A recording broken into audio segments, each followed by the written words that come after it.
Protection. Let's try again. I'm here with Jorn Knuttila. Pretty close. Knuttila. It's a Knuttila. hard name. Knuttila. Unless, you know what, if we run into another Jorn that we have to differentiate from, we'll solve that problem as it comes along. Knuttila. We're I did it. We're I did problem it after solvers here. 4 or 5 tries. This is the 11th word. take. My, what a mess. Jeez. Let's true. get to the demo. Let's do it. Jorn do the is demo. a senior security solutions architect with SUSE. Yep. And he's going to... You said that right. SUSE is a tough one. I said that. Some people call it SUSE, which is, we make fun of them. Yeah. Well, no, this is not SUSE. This is SUSE. SUSE. I got that much right. Yeah. So we're going to be looking at what exactly, Jorn? So we're going to be looking at NeuVector. It's SUSE NeuVector. It is a platform designed for Kubernetes and container security. We've been around for years. Actually, NeuVector was a company that's been doing container security for many years now. It was founded by some folks that came from both FortiGate and from VMware, so a real solid security background in place, looked at the container environment and said, wow, doing actual security on the network plane is really, really hard or impossible there, and came up with a really good solution. All right. Well, shall we take a look? We should take a look. If you don't mind, I'm going to lay some groundwork, maybe do a little history lesson, so when we talk about solving a problem, we'll understand what that problem is. Okay, let's get the history lesson. So let's do the high level. So maybe it's a little love story from years ago. Two servers or services love each other very much, and they want to exchange some information. Okay. And they're on the network, and they talk to each other, and we watch them talk, and this could be 1997, or it could be last week. These could be services, and traditionally, they can talk. They're on some sort of LAN, and you can see in my little picture here, we're doing some sort of level of kind of implicit trust, like we're behind the firewall, or we're all on this network, and we trust each other to some sort of level. And when we try to do security there, what we do is we look for bad things, right? And we want to prevent those bad things. And those may be, I might be doing antivirus work, searching for malware signatures, CVEs, things like that. We look for the baddies and we stop them on the network. And that's a very traditional approach and a good approach. But it comes with some burdens. It can be quite a bummer when the implicit trust is broken.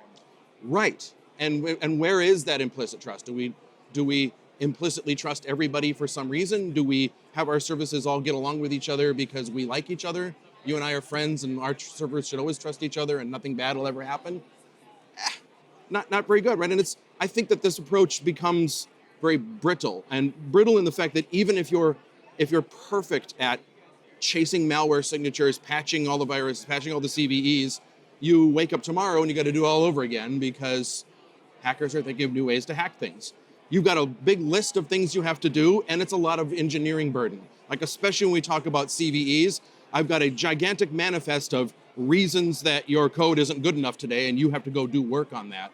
And I think one of the biggest issues with doing this sort of threat model security is we're chasing the known, right? I've got a list of things that I know are bad, but if it's not on the list, it's not on the list. Right. So another way to do it, and we've all seen this out here, again, another love story. Some servers or services love each other very much, and they want to talk, but what we do is we look at the way they actually behave and go, behold, this is the fingerprint of the application, how it's supposed to work, and then we decide anything that's not on that list, if it's some process, something happening on the network, we say, thou shalt not, right? It's a very old, we've been doing this for 30, 40 years, and even in the firewall space, there's sort of this implicit mistrust, a deny any at the bottom. Here's what's supposed to happen, and anything that's not on the list shouldn't happen, right? I see you nodding along like, yeah, that seems almost very straightforward. It's more robust, right? And the reason I say that it's more robust is I'm not chasing things around. I also use the word it's more durable. That means if I do this right and we go to bed tonight and wake up tomorrow morning, it should still be the same. I'm not run, rabbit, run, chasing the sun till I die, running on chasing CVEs. It helps me stop things actually like 0 days, or if we're talking about CVEs, unpatched ones, I've put a wall of zero trust inside of those particular, maybe even containers in a container environment. We know what they're supposed to do, and no extracurriculars allowed. No extracurriculars allowed. And so we get this, well, which one should I do? And we put the little meme girl up and we say, why not do both? Right? Why not do defense in depth? I'm not saying don't patch vulnerabilities. That would be silly and I'd be laughed out of this room. But you got to do both because the ones on the left are already existing. Yes. And so you got to now you got to manage two things. Not necessarily. Yeah. No? Well, so you do. I mean, what if you don't manage the thing on the left? Then do the thing on the right first. Well, what if you do the thing on the right and then you just ignore the thing on the left? Don't ignore the thing on the left. Do both. But what I'm saying is do the thing on the right, follow some zero trust networking so that you aren't exposed to those threats on the left. You have time to patch those. Because any sort of exposure, anybody exploited that vulnerability would be a behavior that wasn't already set up inside of my environment. Okay. So they couldn't use that. I couldn't exploit the network if the network doesn't allow that exploit to come in. It just seems like more work. It does seem like more work. How about I solve that? Okay, let's solve it. Yes, let's solve it. So I'm going to do a couple of things. They're probably running these things inside of your environment. I'm going to go show you a little bit about NeuVector right now. I happen to have NeuVector running in a couple of Kubernetes clusters. So this is the interface. And what I'm going to do is I'm actually going to go and show you some of the ways that we can look at some of those behaviors inside of an environment. I'm going to go right here to the groups inside of my cluster. NeuVector automatically creates these groups because the hard thing about applying security policies to things in container environments is they're always coming and going. NeuVector makes this part easy by creating groups so I can identify where these containers land as they land inside of my environment. And that's going to be basically, on the hash, the deployment, and the namespace. So I've got several things. This is a brand new cluster I built this morning. Pretty boring. There's not much in here. But what I want to do is show this through the life cycle of an application, right? Anybody's application, this is that you deploy on the internet, that your customers use, that's where your money is made, generally follows some sort of life cycle, right? There's going to be a dev test. There's probably going to be a QA, and there's probably going to be, at some point, your applications are in production. So I'm going to actually deploy an application. I'm in my chat right now. We're doing this live. I'm going to deploy, this is a microservices model that comes, Google uses it for demonstrating microservices inside of an environment. There we go, we created that Helm, and I'm going to show you, that's just coming from Google. They've got their online boutique. I'm going to put this inside of my cluster. This is my application stack. Okay. And it's got multiple layers to it. It's a pretend shopping cart. It actually functions very, very well. But I've deployed this inside of my environment. I can see on the screen it's starting to run. We have slow Wi-Fi here today, so it takes a little slow. It takes a little minute to get these things back up inside of my environment. But if I do in my online boutique, oops. Let's go look at getting some pods.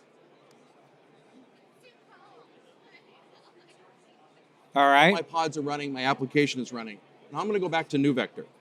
And this is the screen where we were on, where we had all of these groups up and running. I'm going to refresh this screen. And we'll see right away that NeuVector has created groups around this online boutique namespace that I have. Here are all of these groups, and they represent a lot of the containers that are inside of this environment. And the thing that's happening right now is, and let's filter this down, so I'm just looking at that online boutique. So all of these spaces, if I look right now, I can see that I'm able to see process profile rules. So what happened was, it landed in the environment. NeuVector is in what's called a discover mode. It's watching all of the processes and network activity inside of the environment. And I can see that pause and server ran on this. My front end cart has got a Redis server running, right? For example, I've got more activity on this particular group. So these containers are all running these processes on them. The other thing that happens is I'm able to look at the network rules. So if I do, let's do this group. We can see that I've noticed that I've got when they deploy this, there's this online load generator to make the environment work. I can see that that group talked to the Cube system and my online boutique at the back end. But what's important here is I can actually see what the protocol is. So now I know how these applications are supposed to behave. Okay, we got just a minute or so left. What else? should we be looking at here to get the full idea? Absolutely. So what I can do is I can take one or multiple groups and I can put them into a brand new mode, and I can either switch into what's called protect or monitor mode. So protect mode says that anything that's not explicitly on this list of known behaviors inside of my environment will never be allowed inside of my environment. Okay. So now, again, I'm not chasing vulnerabilities. Those exploits could It's not automated. be run. It's automatically in there. The other mode that you saw was monitor mode. Monitor mode is very much like protect, but it won't block things. It'll alert you. Dear user, I would have blocked these had I been in full protect mode. So now I've got a rich bunch of information about my environment. I can actually set up a fingerprint of what that application looks like without stopping deployment, without stopping production. And I can take these manifests and give them to my developers, and they can ship security as code with their deployments inside of the environment without having to write these security profiles themselves. Jorn, this has been really helpful. Thank you. Thank you very much. Really appreciate it. the Thank you for the perspective time. here. I think we're going to also talk to Fei. Yeah. And Fei Wang is Vice President of Security Strategy at SUSE.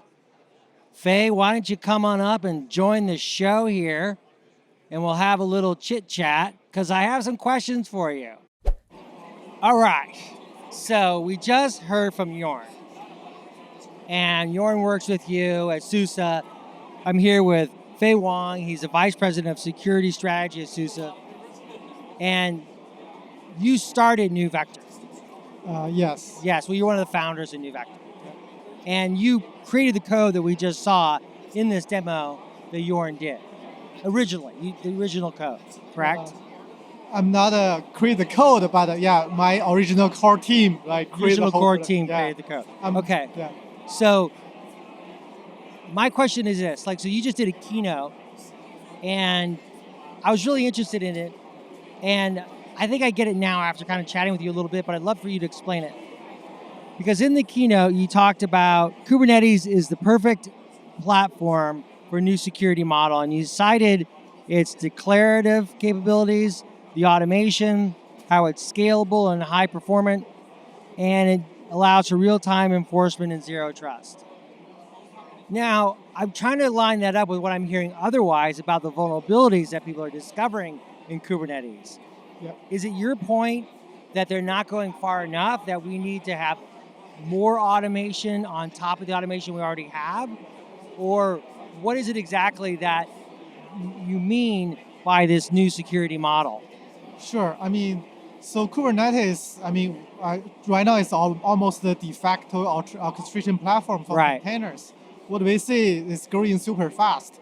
From security point of angle, I think it brings a new layer of attacking surfaces. Yeah. That's why, when we talk about security for Kubernetes, it's not only security for the application workloads, it's also the orchestrator itself. Right. Also, it doesn't mean we reduce the protection for the platform, right? The operating system as well, even the hardwares. So it's a full stack security story here.